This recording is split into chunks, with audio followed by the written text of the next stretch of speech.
And my beautiful new granddaughter Maya was born. There have been a lot of good things happening during the year, but let's face it, overall 2020 has been pretty grueling. And it's not over yet.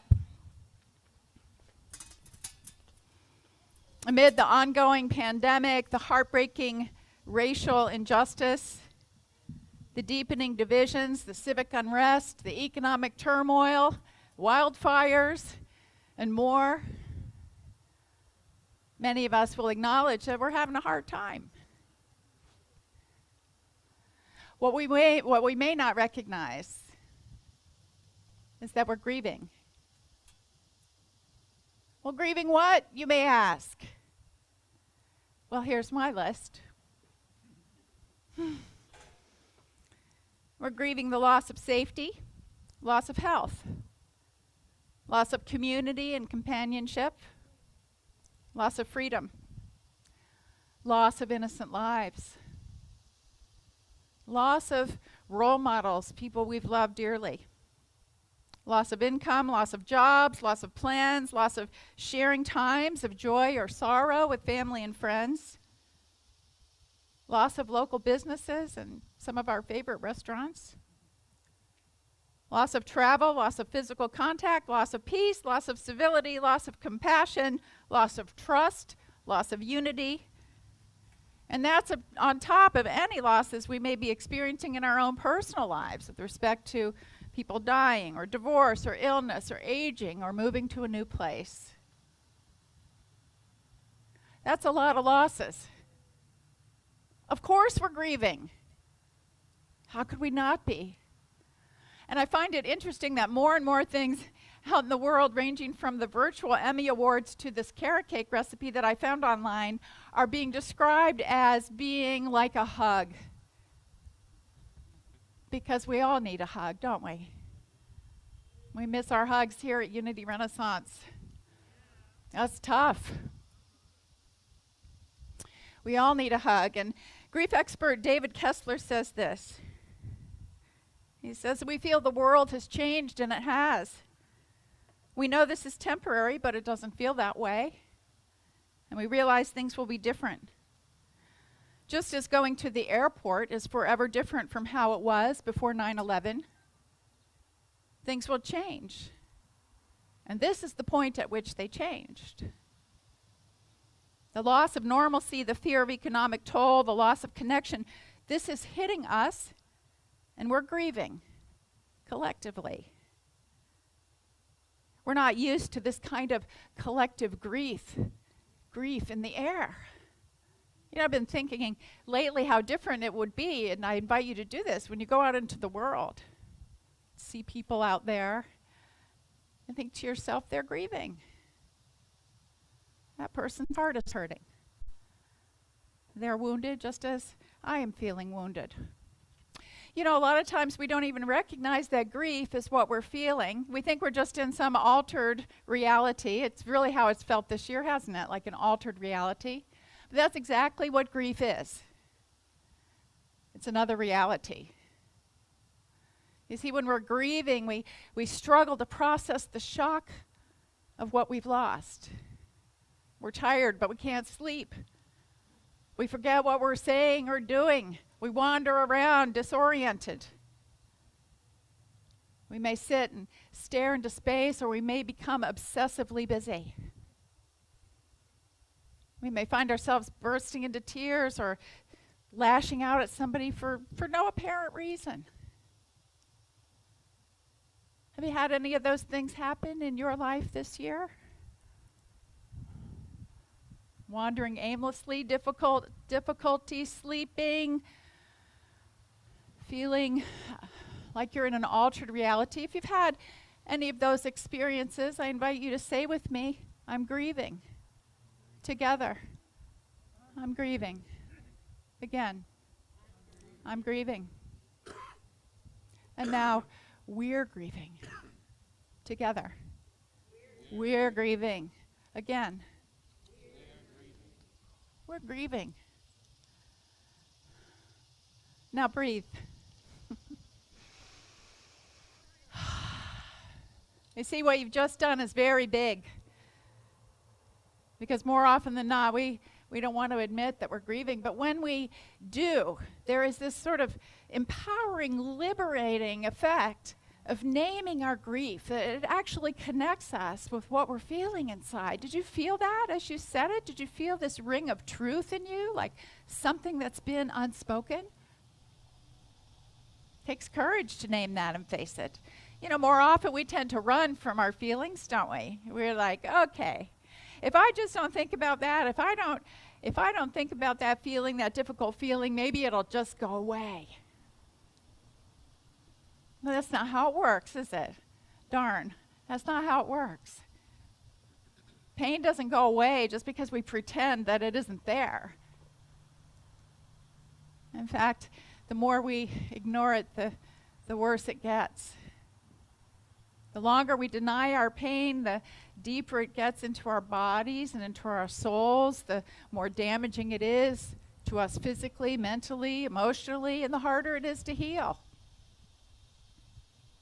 So the way to heal our wounded hearts is not to deny our sorrow or our grieving, but to face it and to feel it.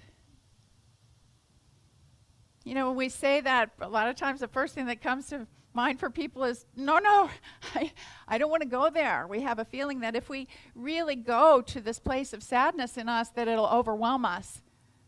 Sometimes people say, I'm afraid I'll cry and not be able to stop. But actually, if you face your feelings, when you go directly into them, that is the fastest way through them. It really is. We may kid ourselves. But they even say that if you go straight into your feelings, allow yourself to feel them without indulging a lot of story around that actually it metabolizes out of our system in about 90 seconds. You can give yourself the gift of a good cry for 90 seconds and feel a whole lot better. And some people talk about even setting aside a certain time frame for feeling a certain feeling. Or they'll say, oh, I'm feeling sad. I'm going to give myself 5 minutes to feel that sadness. Try it. You'll be amazed how well it works. Well, here are some other suggestions for how to process and move through our grief. And the first and most important one is to fully express what we feel we're losing or have lost and how that has meaning for us. You know, to talk about it, right? To find a trusted friend or counselor or somebody that we can share this with. Thankfully, at Unity Renaissance, many of us have those sorts of connections. But if you don't, reach out to someone. And what you cannot say out loud, you can write down. So you can keep a journal and write out what you're feeling. What's really going on for you right now? What's coming up for you in this really crazy year we're having? You can write letters. You can write a letter to someone, whether they're living or deceased, whether you mail it or not. You can write a letter to God asking for guidance. And this one I like. You can write a love letter to yourself. You can give yourself a hug that way. And then cry as much as you need to. You know, in this society, we're very skittish about crying, aren't we? Not here at Unity Renaissance, but elsewhere, we're a little skittish about crying. People often apologize for their tears. Oh, I'm so sorry, you know. I kind of cheer them on, actually, when that's happening. Because crying is cleansing. Isn't it? You know this. Crying is cleansing. It's not something to be feared or ashamed of. Even Jesus wept. Keeps the emotions flowing through us. And the other thing that's so amazing is that when we allow ourselves to express our emotions, it gives other people permission to express theirs. Haven't you experienced that? So Richard and I, sometimes when we're staying up way too late doing a jigsaw puzzle, We watched the Late Late Show with James Corden. On June 2nd, James Corden was talking about the George Floyd murder, that time when it was so fresh and we were so raw, although still it's only a thought away to bring that back, isn't it? So he got to talking about it with his right-hand man there. His name is Reggie Watts. And Reggie's biracial. He began talking about the racism he had experienced in his own life when he was growing up. 1 minute he was talking about that, and the next minute, spontaneously, he burst into sobs. And then James Corden began to cry. And Richard and I began to cry. It was as if he was expressing so much what we were all feeling. It was so cathartic. It was the release of this incredible amount of pent-up pain and emotion. It's my favorite one of the shows of James Corden. What a gift to us. You see, there's a reason why people say, oh, you need to have a good cry. It's because a cry is good. You see, you gotta let the dam burst every once in a while, right? Give yourself that gift. And then it's important to pay attention to what you're telling yourself, right? To balance your thinking. You know, to remember that at any time you can redirect your thoughts if what's bringing you pain is just a little bit too much for you. You have that power. You have the power to decide where you put your focus. And this skill is particularly important with what grief expert David Kessler calls anticipatory grief. See if this resonates at all. Anticipatory grief is when you have a sense of foreboding, like something bad is going to happen. There's a storm approaching, right? Something terrible is coming. And our mind begins to conjure up all sorts of scary images and worst-case scenarios. And Kessler says this is how our mind is trying to protect us. And the goal is not to try to force those to go away. The goal is not to push them out. He says that actually when we do that, it can actually make it worse. It can be very painful to try and force it. Go away, bad thoughts. He said the better approach is to shift to something positive, right? Just like, I'm just not going to think about that right now. Find balance in the things that you're thinking. If you're feeling the worst image begin to take shape or begin to take hold of you, well, substitute the best image, right? Come on, we have this power. We have this incredible divine power of imagination, this creative ability in us. Instead of imagining the worst, imagine the best. Imagine a glorious outcome. Imagine the best thing ever happening. And then feel that. You see, when we do that, when we hold an intention, we begin to feel into it. We send that energy out to help bring that into manifestation. In the same way that we can find balance in our thinking, we need to create balance in our lives. However difficult a time this might be, whatever pain or grieving we may be working through, there's always an ability to find new things to bring us joy. I'm very lucky that I'm married to someone who's Mr. Fun, who's always coming up with new and fun things to do. Schedule some time. I call him my funsband. You schedule some time for fun. Really. Step out there, take on a new interest or hobby. You can still be learning and growing even if you're stuck in your home right now. And I highly recommend exercise. No matter what it is, nothing will shift your mental attitude as quickly as that. I have a little app called the 7-Minute Workout, which is now my gym, and it's fabulous. Go for a walk, ride a bike, get out and feel fresh air, move your body. It will shift your energy. And remember, too, that at any time when you volunteer or help other people, it shifts you. It's a gift to you. Most importantly, as you navigate these challenges in your life, and I say this with so much love to each and every one of you, especially those of you who are weathering this time alone, to know that you are never alone. You are never alone. Yeah. This beautiful presence of God is with you and within you. It's your ever-present source of strength and comfort. It's your sanctuary. It's your home base.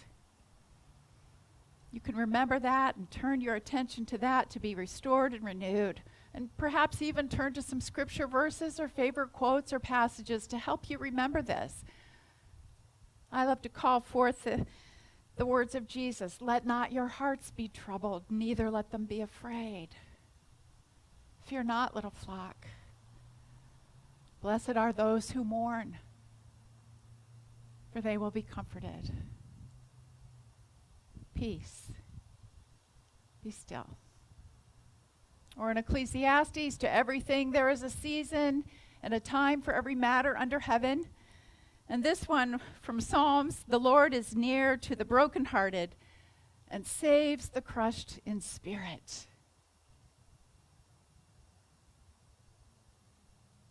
You see, God is nearer than hands and feet, closer than our very breathing, the very essence of who we are. Long ago, there was a young Jewish woman named Etty Hillesum. She later died in the Auschwitz concentration camp.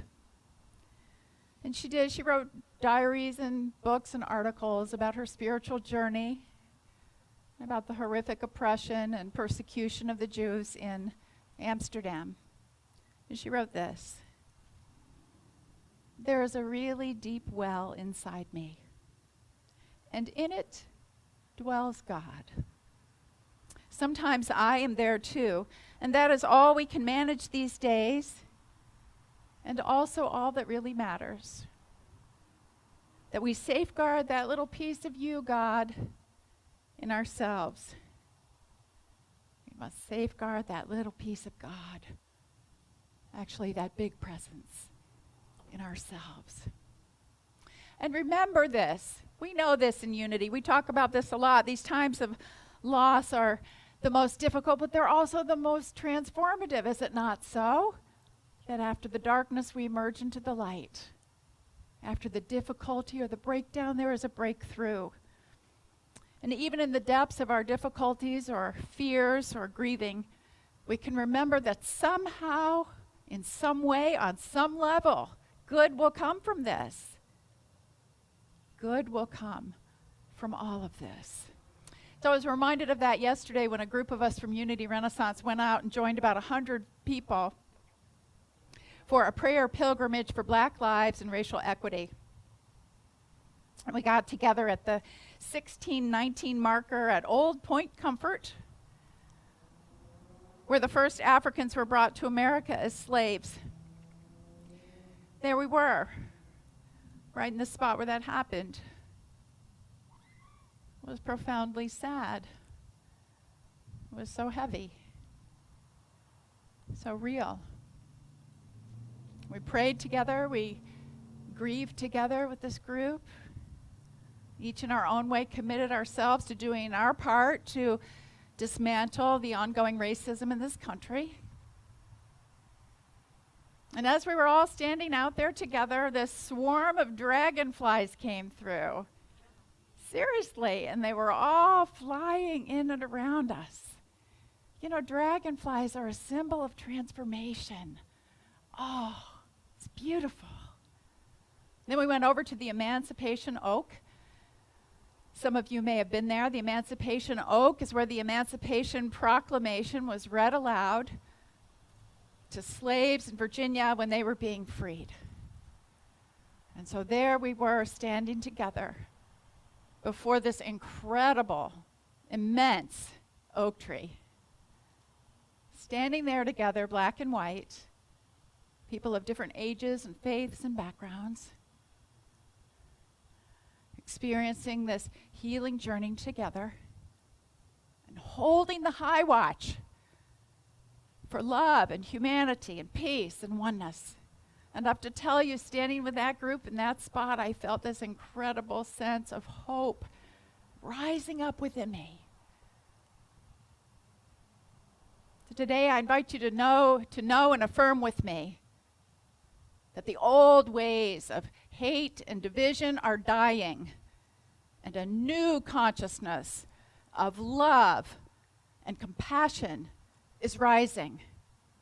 You know, Rumi said, the wound is the place where the light enters you. So let us connect with the light within us. Connect with that light within us to guide us through these challenging times, to heal our wounded hearts, and to move forward together into a bright, new day. Let's turn now to our meditation.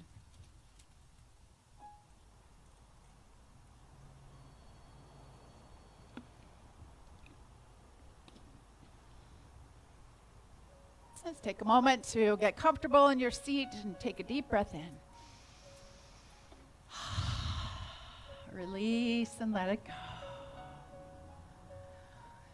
Those of us gathered here, feel this gentle breeze upon our faces, surrounded by beauty and nature. Wherever you are in this moment, allow yourself to feel the grace of God upon you.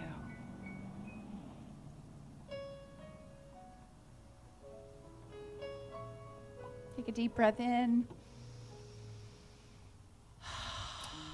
And breathe into your heart.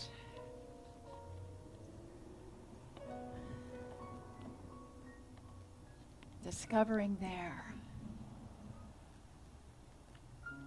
your own inner sanctuary.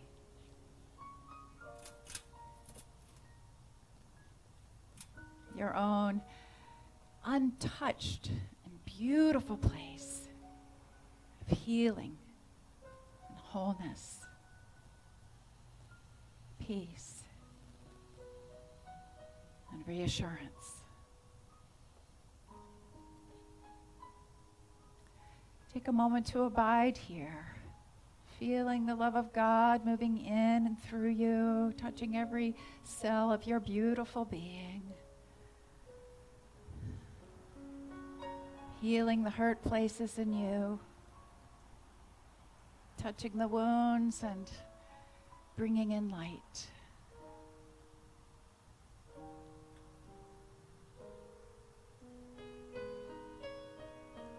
I invite you to center into this sacred space and abide here for just a little while in the silence.